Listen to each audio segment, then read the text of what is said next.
Anche quest'anno abbiamo delle novità interessanti. L'anno scorso abbiamo dato spazio all'interno dell'antica Fiera San Gregorio, proprio in piazza Marconi, alle biciclette a pedalata assistita, ed è andata bene perché poi si è mosso qualcosa sul turismo sostenibile, sui percorsi con biciclette a pedalata assistita. Quest'anno una simpatica e interessante novità che mi auguro possa avere lo stesso successo delle biciclette l'anno scorso. Quest'anno in Villa dei Cedri diamo spazio all'iniziativa di alcuni privati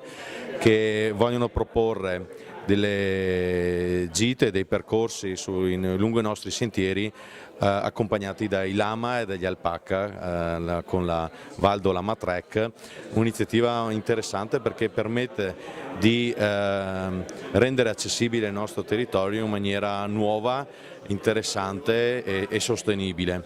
Peraltro queste guide con lama e alpaca saranno anche accompagnate dalle PPL, da piccole produzioni locali, quindi il turista potrà assaggiare i nostri prodotti, le nostre eccellenze in un contesto fantastico qual è quello di Pianezza e del Monte Cesen. Come amministrazione riteniamo che il futuro sia quello di unirsi, di unificare e di fare rete, soprattutto nel 2017 fare rete è la parola d'ordine. Abbiamo dato un buon esempio l'anno scorso con Città Europea del Vino, in cui per la prima volta si sono candidate e hanno portato a casa il riconoscimento non una singola città ma un'intera denominazione fatta da 15 comuni che hanno lavorato insieme per portare a casa questa candidatura. San Gregorio già ha un gemellaggio che è quello con Longarone Fiere e la Mostra Internazionale del Gelato, in cui c'è il concorso del gelato al Prosecco. Quest'anno abbiamo deciso di fare un passo in più, portare avanti questo gemellaggio contattando anche insieme l'amministrazione di Loria. Bessica, che è la fiera della floricoltura della provincia di Treviso,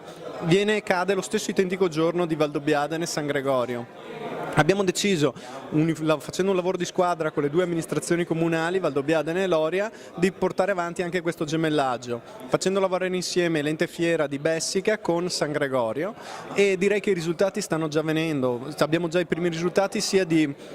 consensi di accesso ai portali e di riscontro pubblico. È stata fatta una prima conferenza stampa in provincia di Treviso per promuovere questo evento, sono stati fatti dei convegni a Loria e a Valdobbiadene e ci sarà adesso, per concludere, a Valdobbiadene uno stand di Loria in cui arrederanno la nostra bellissima piazza per renderla ancora più bella, con un giardino fiorito portando i fiori di Bessica, e noi saremo presenti a Loria con uno stand delle piccole produzioni locali, quindi gli insaccati, il miele e anche i formaggi nostri tipici di Malga, e senza dubbio il prodotto d'eccellenza per Valdobbiadene è il Prosecco di OCG. Avremo questa mega installazione, ormai ci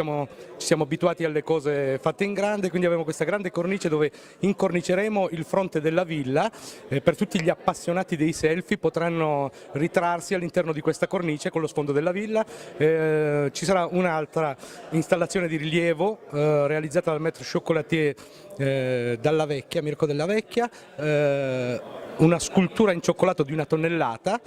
e realizzeremo una ulteriore installazione, realizzeremo una volta fatta con degli uccellini colorati tra i cancelli d'entrata e il fronte della villa.